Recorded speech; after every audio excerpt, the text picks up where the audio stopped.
ہم سمجھوتا کرائیں گے، یہ جوک ہے. یہ جب سری لنکا گئے تھے تو سری لنکا اور انڈیا کے درمیان سمجھوتا کرانے بیٹھ گئے. آج تک 10 ملکوں کے آپ نے دورے نہیں کیے، کسی انٹرنیشنل کانفرنس میں آپ شریک نہیں ہوئے. آپ کو کوئی خط لکھتا ہے تو اس کا جواب دینے کے بجائے آپ اس کو گالیاں دیتے ہیں اور آپ کہتے ہیں آپ انٹرنیشنل ڈپلومیسی جو ہے وہ کر کے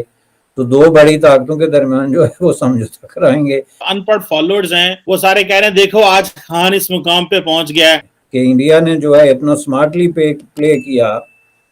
کولڈ وار کے دوران کہ انہوں نے نان الائن موومنٹ کو بھی ایڈ کیا اور اپنی ایک باقاعدہ سپیس کریٹ کی انٹرنیشنل ایرینا میں as a naan align country.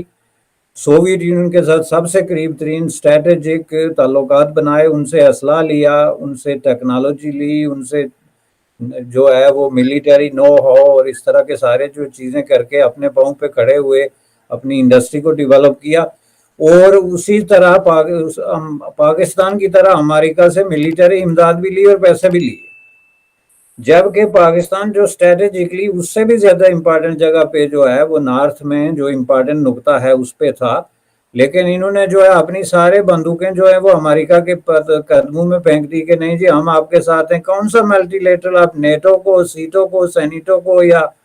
یہ جو بغداد پیکٹ وغیرہ ہیں ان کو آپ ملٹی لیٹرل نہیں کہہ سکتے اس طریقے سے دیکھا جائے، چونکہ یہ بنیادی طور پہ ایک ایسے فورم تھے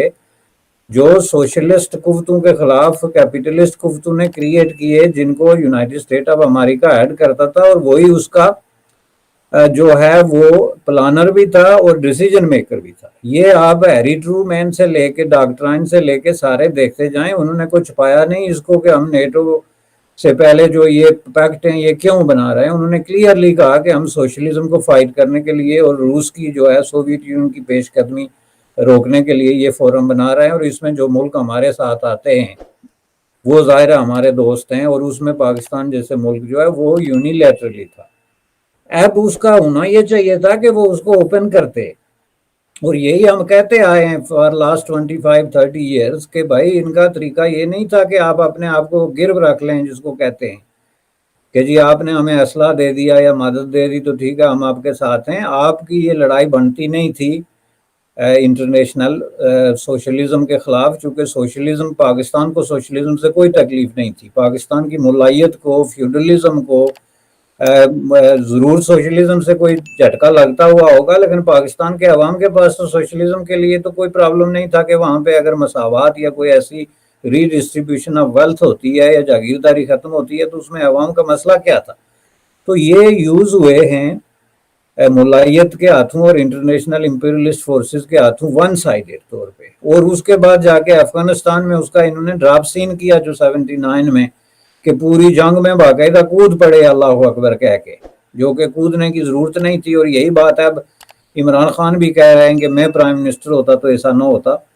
تو یہ چیز جو ہے اب یہ جو کر رہے ہیں نا کہ یہ ملٹی لیٹرل سے یونیلیٹرل کی طرف نہیں جا رہے ہیں بلکہ یونیلیٹرل سے ایک اور بڑی غلطی کر رہے ہیں، یہ میں آپ کو بتا رہا ہوں، اور اپنے انڈے ایک ایسی ٹوکری میں ڈال رہے ہیں جو آلریڈی ڈگمگا رہی ہے. اب یہ کیا کر رہے ہیں کہ وہاں سے نکل کے چین کی گود میں بیٹھنا چاہتے ہیں، بالکل اسی طرح جس طرح انکنڈیشنلی امریکہ کی گود میں بیٹھ گئے تھے. لیکن چین کا جو سسٹم ہے وہ اس چیز کو سسٹین نہیں کر سکتا. امریکہ بلینز آف ڈالر جو ہے وہ اپنی فارن اس پہ لگاتا تھا، اور وہ ملیٹری ایڈ ہو یا ایگریکلچر ہو یا جو بھی ان کا تھا اس پہ بلینز آف ڈالر وہ دیتے تھے. پاکستان کی ٹوٹل اماؤنٹ آپ گن کے دیکھ لیں جو 30-40 سالوں میں انہوں نے امریکہ سے لی ہے. ظاہر ہے چین کے اندر کمیونسٹ پارٹی رول کرتی ہے اور وہ عوام کے پیسے اس طرح دنیا میں تقسیم کرنے کا کوئی موڈ نہیں رکھتی جہاں پہ اس کے مفادات جو ہیں وہ پورے طریقے سے اپنے جو ہے وہ سرو نہ ہوں، جیسے کہ انہوں نے سی پیک میں کیا کہ سی پیک میں چین نے ایک ایک پینی جو ہے وہ گن کے لگائی ہے کہ اس کا ہمیں کتنی پینیز واپس ملیں گی. اور یہ دیکھ لیں باقی ملکوں کے ساتھ جو کچھ ہوا سری لنکا وغیرہ وغیرہ، یہ تو انکنڈیشنلی وہاں سے نکل کے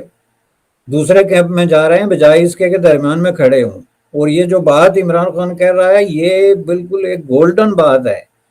کہ ہم غیر جانبدار ہونا چاہتے ہیں، لیکن ان کے جو ورڈز اور ڈیڈز ہیں وہ آپس میں ملتی نہیں ہیں.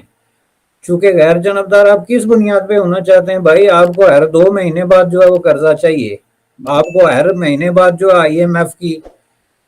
جو ہے وہ مدد چاہیے، آپ کو جناب